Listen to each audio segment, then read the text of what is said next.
The bond market has a habit equity traders hate. It doesn't celebrate, it doesn't chant slogans, it doesn't care about vibes. It sits in the corner, reads footnotes, and waits for math to fail.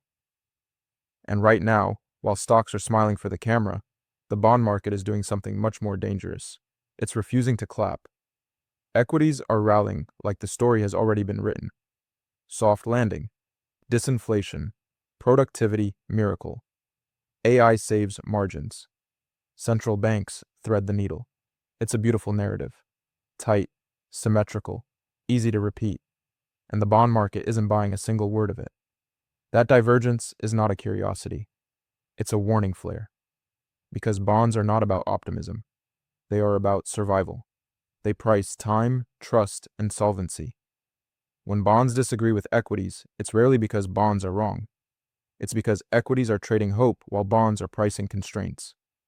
Let's talk about the event everyone saw but nobody processed. Yields stay elevated. Curves refuse to normalize. Long-end rates don't fall even as inflation prints cool and central banks hint at relief. That is not a technical glitch. That is the system telling you something fundamental has changed. In the old world, slowing growth meant falling yields. Recession meant a flight to safety. Bonds rallied, equities crashed, and central banks rode in as heroes.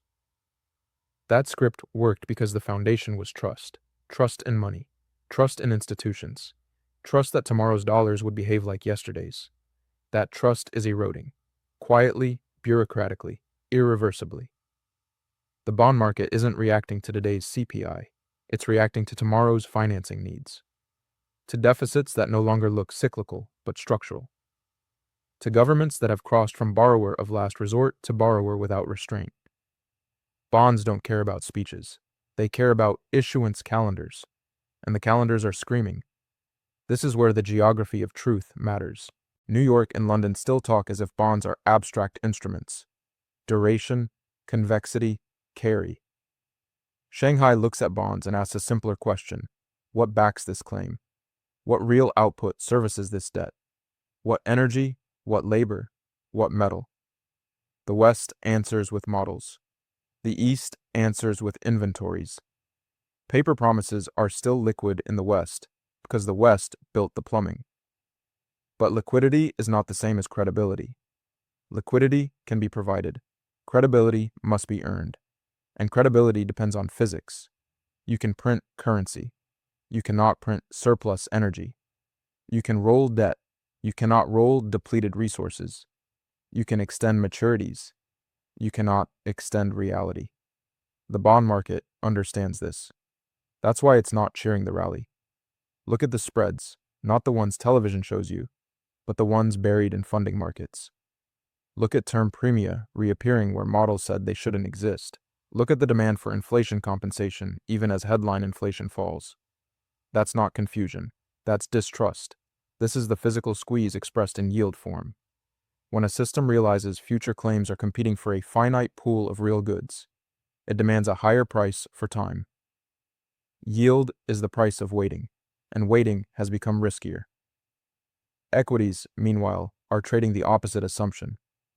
They are trading that margins can expand in a world of constrained inputs, that growth can outpace cost of capital, that policy will always cushion drawdowns, that someone else will absorb the shock, that someone else, historically, was the bondholder. But bondholders are pushing back. This is financial war, not between asset classes, but between narratives. Equities represent the political need for optimism. Bonds represent the accounting reality of funding. One needs belief. The other needs collateral. Banks sit in the middle like fortified castles, pretending neutrality while quietly repositioning. Their balance sheets tell the real story. Duration reduced. Liquidity hoarded. Capital rules gamed. Basel III didn't make banks safer. It taught them which doors to lock first. Read the boring documents. Liquidity coverage ratios. Net stable funding ratios. Resolution frameworks.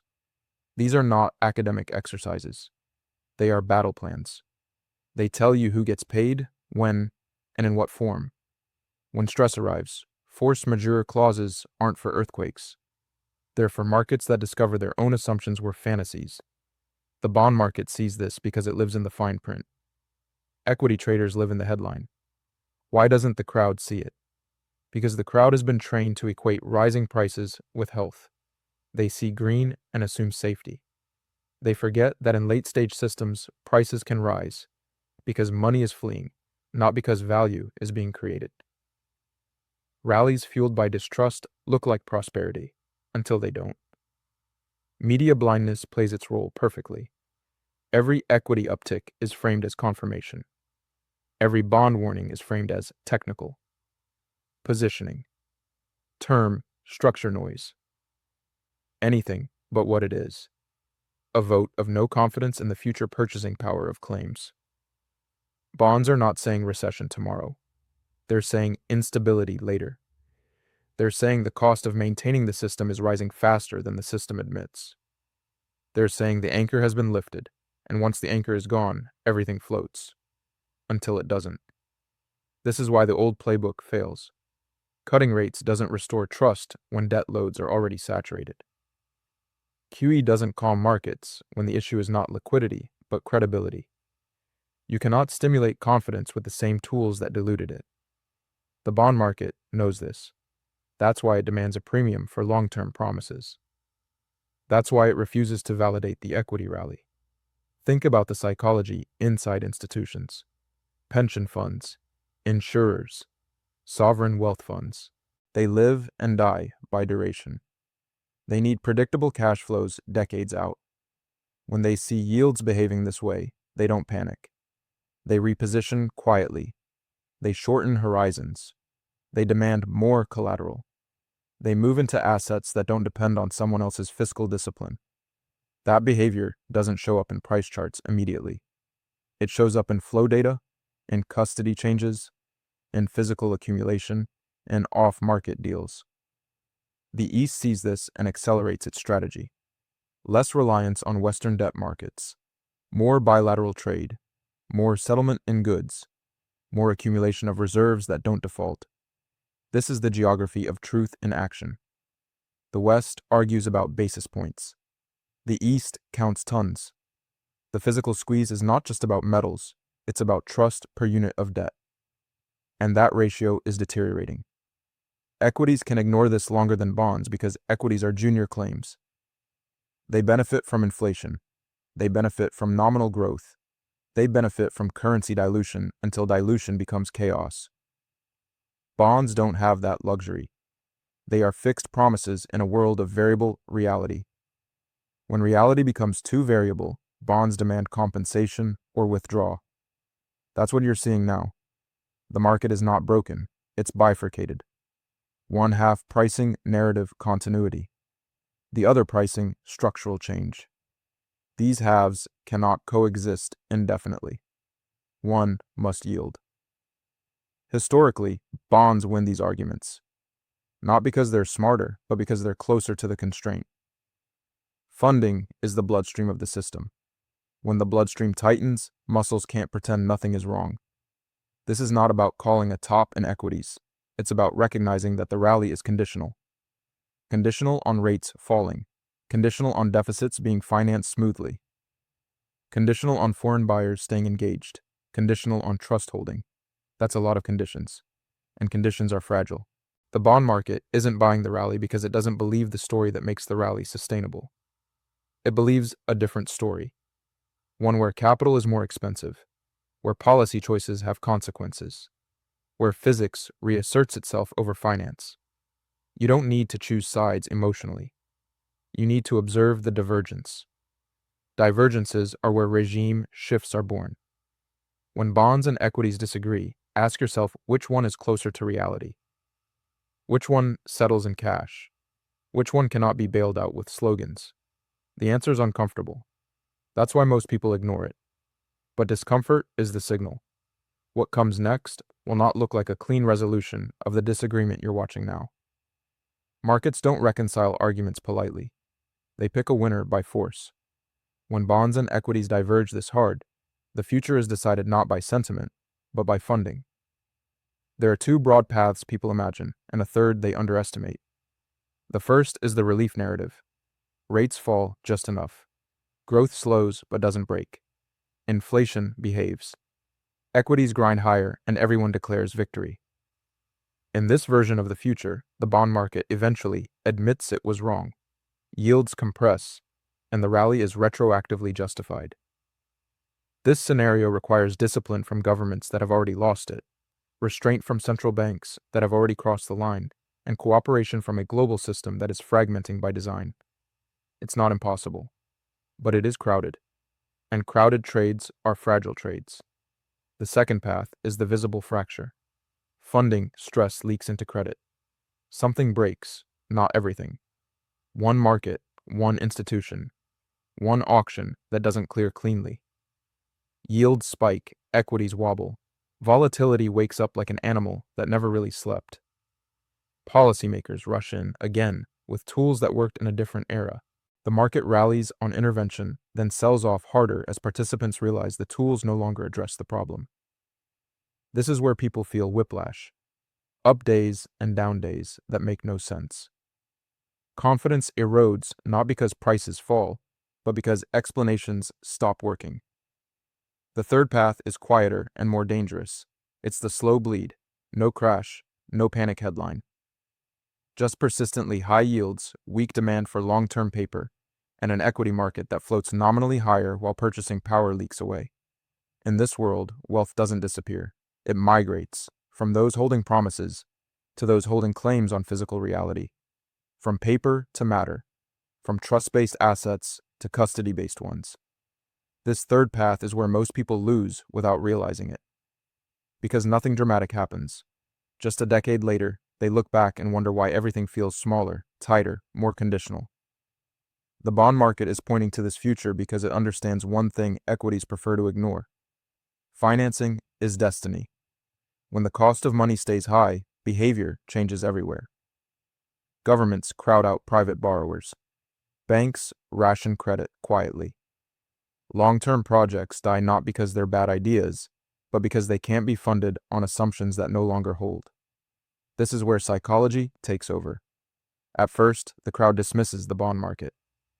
Old men, fear trade, technicals. They focus on equity gains and feel smart for ignoring the warning. Then, slowly, the tone shifts.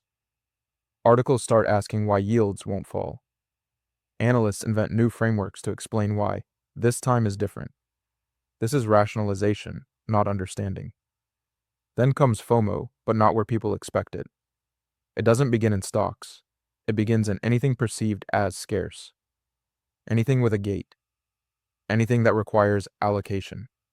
When access becomes uncertain, demand explodes. Not because people suddenly love the asset, but because they don't want to be excluded.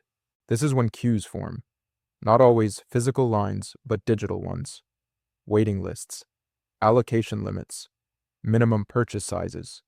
The language changes. From price to availability. From, is it cheap, to, can I get it? Panic arrives later, and it's uglier. Panic is not buying. Panic is selling what you thought was safe to get what you now realize matters. Panic is discovering that liquidity is selective. That bids disappear for assets you assumed were permanent stores of value. Panic is realizing that diversification failed because everything you owned depended on the same promise, that the system would function normally. This is where the philosophy of ownership stops being abstract. Most people own exposure. They own shares in funds, claims in accounts, digits in ledgers.